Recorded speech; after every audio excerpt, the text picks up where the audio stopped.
Hello friends, welcome to StudyIQ. Today we're gonna cover Down to Earth magazine issue September 16 to 30th, and the topic is health insurance need crutches. My name is Sanmukh. You can go to our site studyiq.com and check our courses. You can also contact us on this number. You can follow us on our Instagram handle Tireless Soul. My introduction, my name is Sanmukh. I have done my graduation and post-graduation from IIT Bombay. I have work experience of 4 years and I have appeared in UPSC Mains and interview. You can contact me on my email ID or my Facebook ID. You can download this PPT from studyiq.com blog or from my Facebook wall.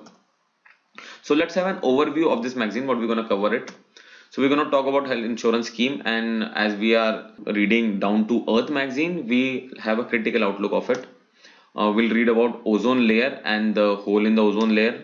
We'll talk about patenting of medicines, and the last chapter will be on Kerala's flood. So let's start with the first chapter, health insurance scheme. Let's have a chapter map. We'll talk about Ayushman Bharat Pradhan Mantri Jan Arogya Yojana scheme. What are the healthcare problems in India? Specific problem related to this scheme and the summary of the chapter. So what is Ayushman Bharat? Ayushman Bharat is the world's largest health insurance initiative. This is the logo of Ayushman Bharat Pradhan Mantri Jan Arogya Yojana. The scheme talks that it will give health coverage of rupees 5 lakh per family to around 50 crore people in India, and they're gonna upgrade the existing primary health center or create new centers which will be called as Health and Wellness Center HWC, and it will be around 1.5 lakhs in number. So what is the scheme? Government promises to cover up to rupees 5 lakh to around 100 million people. Government has assumed 5 people per family. People can access secondary or tertiary healthcare facilities. So what are these? So we have the most basic healthcare facilities called as primary healthcare, which are in village. Then little bit upgraded facility. Then PHC is secondary healthcare facility, which have doctors, which has admission bed, and a little bit upgraded than PHC. And the third one is tertiary healthcare facilities. These mainly are in metros, and these are super specialist hospital like AIMS. So people can get admitted in any of the healthcare facilities. There will be a creation of 1.5 lakh health and wellness center. The eligibility criteria for the scheme will be socioeconomic caste census and not the BPL line. So if anyone gives you a question in MCQ that which of the following schemes are have eligibility criteria from SECC, and there are 4 options, and if one option is health insurance scheme, so you can mark this scheme directly. There will be involvement of public plus private institute both, because public institute do not have that much capacity and capability right now to execute a scheme of this level. That's why we need the help of private institutes. This scheme will be paperless and cashless totally, and it will be done through the Aadhaar card. So government is doing for the ease of the patient, and they're using technology like Aadhaar card and mobile number so that everything can be recorded easily. And one of the aim of the government is to reduce out of pocket expenditure. Now what is out of pocket expenditure?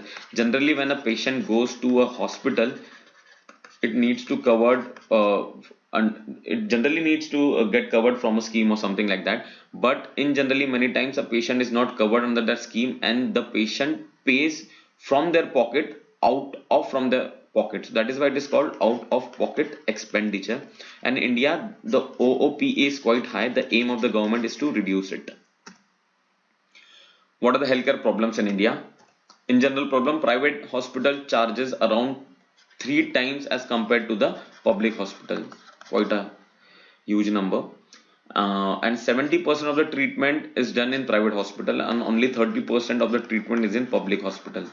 So though private hospital charges a lot, still people are going to the public or private hospital. Why? Because public hospital are in very bad shape, and the condition of the hospitals are quite bad, the service is quite bad. That's why people prefer private hospital, though they will pay more fees than the public one. And as per a NSSO survey, 86% of the Indian rural population is not covered under any health expenditure support. So you can see rural population is out of health coverage. Let's also talk about insurance. So in India, insurance is a private sector game.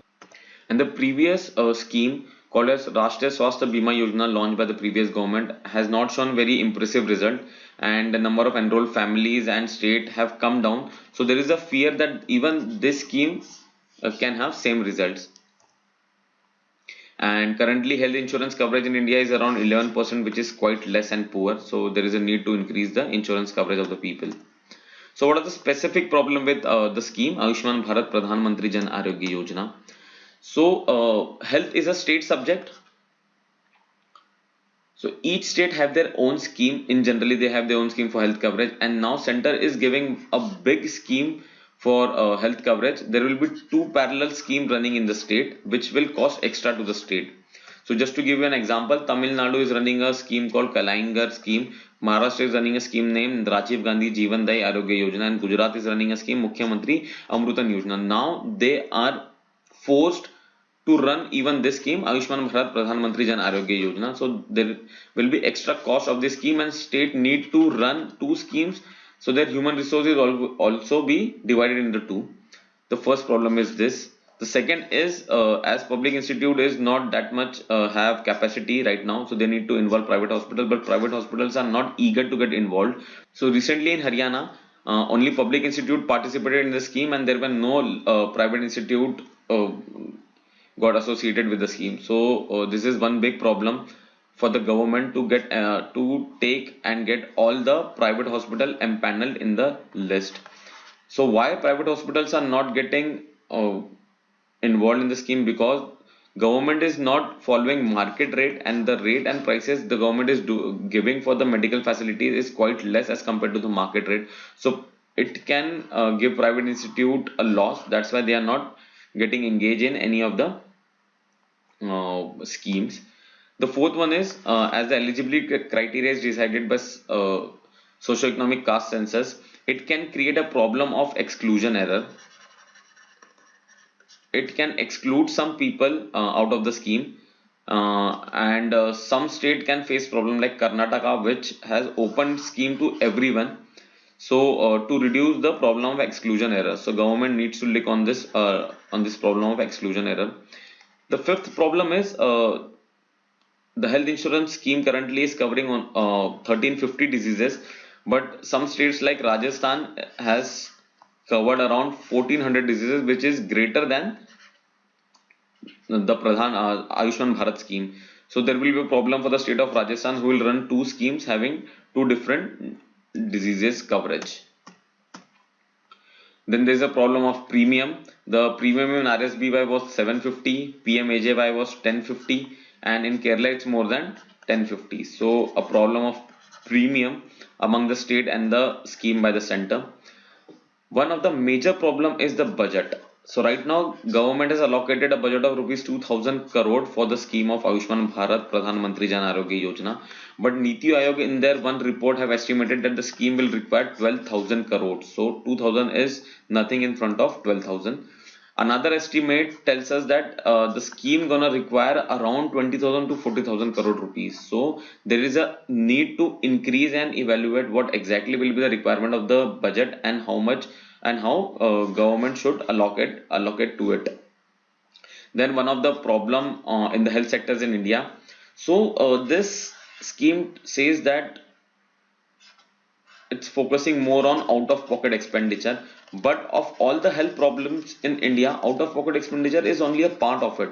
Some of the problem like insurance, the scheme has not touched on it. So there is a need to have a holistic solution for the health problem in India, and not to have a smaller solution like this.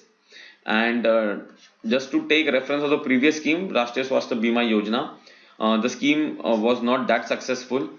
So there people are saying that even this scheme can get on the same track.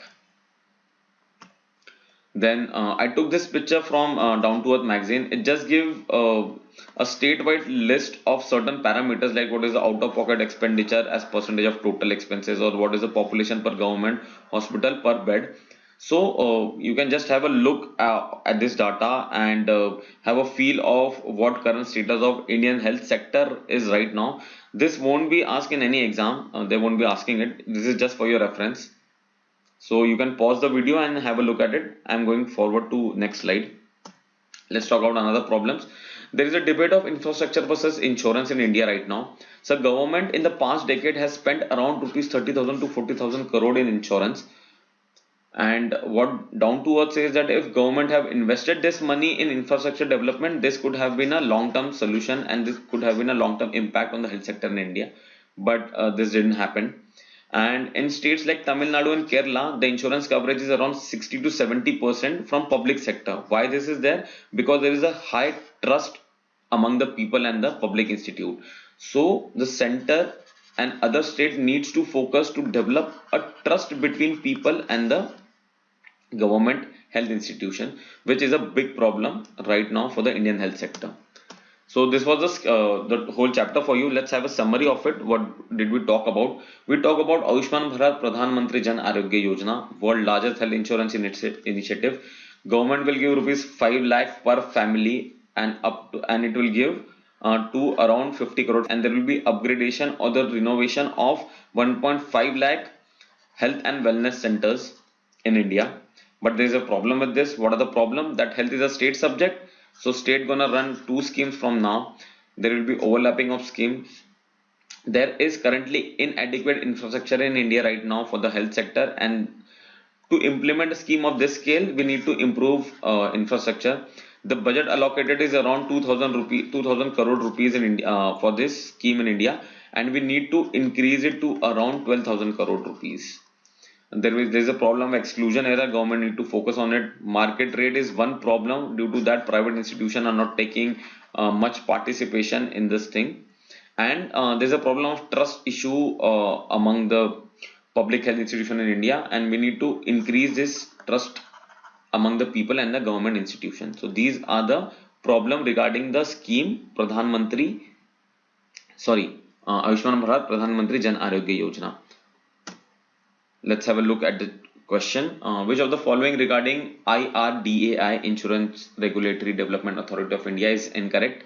There are four options. So open your notes or Google it and find out which is the correct answer. I am asking incorrect option.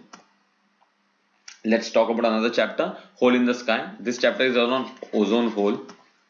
So what is the chapter map? We'll talk about the background, the issue of ozone hole, the Montreal Protocol, the defaulting of a country China, what China is taking action against it, and the summary. So what is the background? So CFC compound, chlorofluorocarbon compound, are ozone depleting substances. Chlorofluorocarbon, ozone and sunlight creates a problem. The chemical reaction takes place in between them and ozone gets depleted in all this process.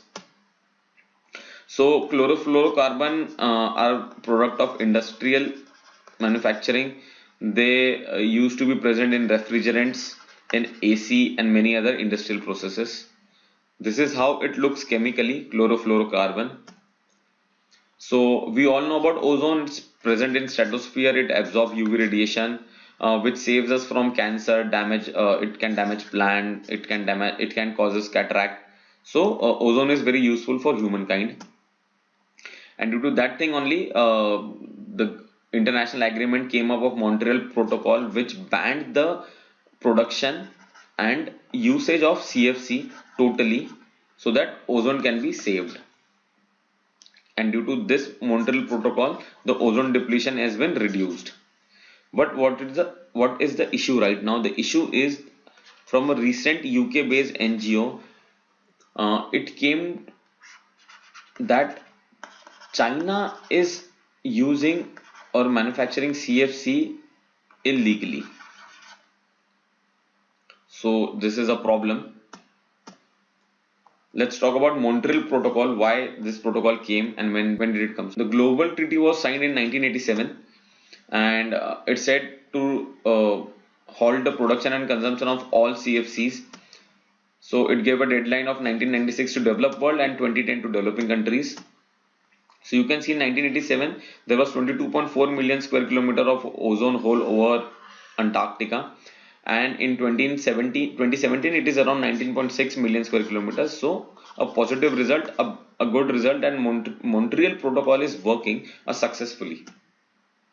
with regards to time, you can see as the time is increasing, the Antarctica ozone hole area was increasing, but then after some point of time it started reducing. So a good sign. But this was due to Montreal Protocol. But if we use CFC again, it can increase. So who is defaulting? China. So the study came that China is illegally manufacturing CFC for its foam making industries, and China is home to 1/3 global foam industries. A survey from UNEP in 2013 uh, came with a report and told that ozone depleting substance is 12th largest global black marketing substance. And also China is world largest consumer of ozone depleting substances. So there is a need for China to look upon all these things and to reduce the consumption and usage of ozone depleting substances and to reduce the impact of climate change on Earth. So as the report came out, China said that they will look into it, and they didn't have any knowledge of it because it's going illegally, and they said that they'll work on it. So what they said that say they will revamp the environmental ministry, they will increase the penalty on environmental defaulters, and they will increase the inspection on all these things. So that's what China said regarding the illegal manufacturing of ozone depleting substances. So let's have a summary of the chapter. The chapter here ends. So we talked about chlorofluorocarbon. They are released in industrial processes. Due to that, there is a hole in the ozone. So we brought Montreal Protocol and we banned all the use of CFCs, and the ozone hole started getting better and the whole area started reducing. But recently it was seen that China is using in their foam industry CFC and ozone depleting substances on large scale, which is causing again reversing of ozone hole. So there is a need for China to look into all these things and to ban all the illegal activities and usage of ozone depleting substances. So this is a chapter for you, hole in the sky. Next question, which of the following is not a ozone depleting substances? There are 4 options.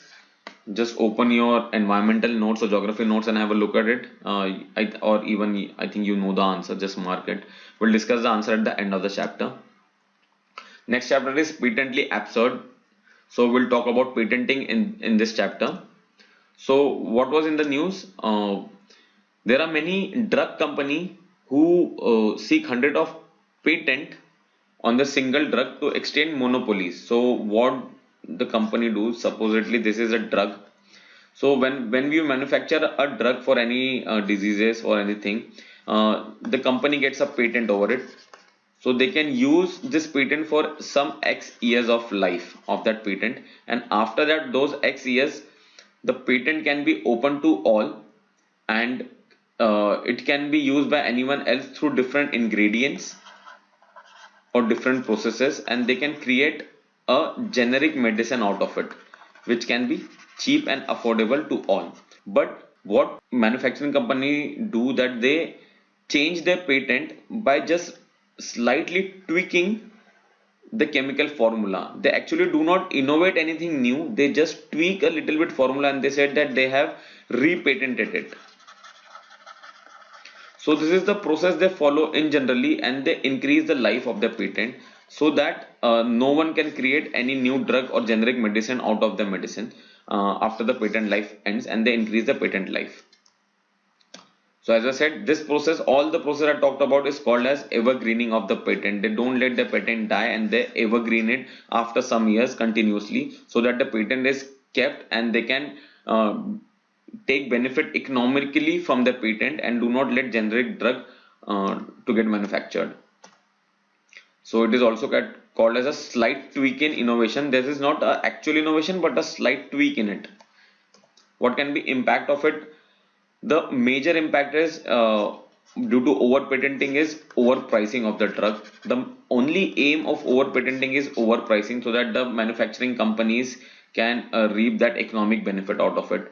It can create a tendency of monopoly, and it also hampers generic drug innovation, which help for affordable medicines. So you can see affordability of the medicine is impacted and hampered due to over patenting. recently it was seen that in USA 70% increase in the prices, and this was due to over patenting of drugs. And average best selling drug patented has around 125 patent, and out of them 71 are approved right now. So you can see companies try all this things just to take that economic benefit. And also an additional point that 38 years are added to the patent, uh, added to the life of the drug, just because due to over patenting. So this is an example for you. A company named AbbVie has created a drug called Humira or Humira, and what have they done, that they patented the drug 277 times. This has led to the increase on the price of 144% of the drug in 5 years. So you can see the same drug in 5 years, the price of the drug has increased just by patenting it again and again. So that's what the problem is of evergreening, and this was in news recently in India for quite a few time. So this is all a chapter for you in one page about patents and how evergreening leads to problems. The next question, patent office in India is under which ministry? So search for patent office in India and check under which ministry it comes. And the last chapter is clear and present danger. It is on Kerala flood. So there are two main questions the DT talks about in this chapter. So is the event Kerala flood a man-made event or a natural event? And in case of such events, how we gonna tackle it, or what will be our strategy to tackle such events? So these are the two main questions should come to your mind, and you should have answer of this. So down to earth says that the reason is man-made. So we all know that Kerala is a coastal state in India, and there was heavy rainfall which led to the filling of dams. Then the gate suddenly opened, and it caused a heavy flood in Kerala. So down to earth says that heavy rainfall was a natural event, that we all know. But the reason for this heavy rainfall is climate change, and climate change is due to human interference, or it's man-made thing. Now this climate change led to heavy rainfall, which led to filling of the dams. Now we didn't have a better dam management system, and we have a better forecasting system of monsoon. Due to that, we let the dam fill to the end level and release the water at one shot, which caused havoc and huge inflow of water at downstream. So even this is a man-made thing. Then we didn't have alert system so that people can be alerted regarding the incoming water, so that they can take the precautionary measure accordingly. So even this is a man-made thing. And the one thing which down to earth talks about is ecology. It says that recently, in past decade, in past 10 years, there has been a rampant deforestation in Kerala. There is a huge development in Kerala in terms of infrastructure, which has caused damage to the ecology, which has increased the impact of flood in Kerala. So this impact on ecology is man-made. So the down to earth conclude that the event happened in Kerala is a man-made event and not a natural event. So this we all talked about. The climate change lead to heavy rainfall, destruction in ecology. In numbers, a loss of 0.4 million hectares of natural forest in India, loss of 0.25 million hectares of wetlands to agriculture and infrastructure, which has caused damage to the ecology. And traditional practices are been replaced by new practices, and which has also impacted the ecology on a large scale. So what can be done to avoid such things? So Kerala must appoint a state flood commission, so that a comprehensive approach can be used and applied next time if such event occurs. It should look into dam management. It should look into mitigation measures. They should reevaluate the Gadgil and Kasturi Ranjan report on Western Ghats. And India must adopt itself for the climate change mitigation. So these are the some of the thing which the down to earth chapter, the chapter here talks about in down to earth, that what can be done to avoid such conditions. So here the chapter ends. Let's have next question. Idukki Dam is located on which river? So there are four rivers mentioned here. So you should know Idukki Dam. It's quite famous. Do read about it, and it's located on which river? You need to tell me. So here the chapter, the whole presentation ends. Let's have a look at the answers. Question number 1. Which of the following regarding IRDI is incorrect? So IRDI is an autonomous body. This is correct. It is a statutory body. It is correct. And it is constituted through an act of the parliament. Even this is correct. Its headquarters is not in New Delhi, but it is in Hyderabad. So which was his incorrect answer? D. Which of the following is not an ozone depleting substances? So SOx is not ozone depleting. Rest all of these gases or these substances are ozone depleting substances. Question number 3. Patent office in India is under which ministry? So it comes under Ministry of Commerce and Industry. Under it there is a department name as Department of Industrial Policy and Promotion, DIPP, and under it it is Office of Controller General of Patent, Design and Trademark, CGPDTM. So here the Patent Office of India is located, and Idukki Dam is located on Periyar River. So these were some questions for you. For any doubt, query or information, you can contact me on my email ID or on my Facebook ID. For information, you can download this PPT from StudyIQ.com blog or from my Facebook wall. I hope you liked the lecture. Thank you and best of luck everyone. This is Sanmukh signing off. Bye bye.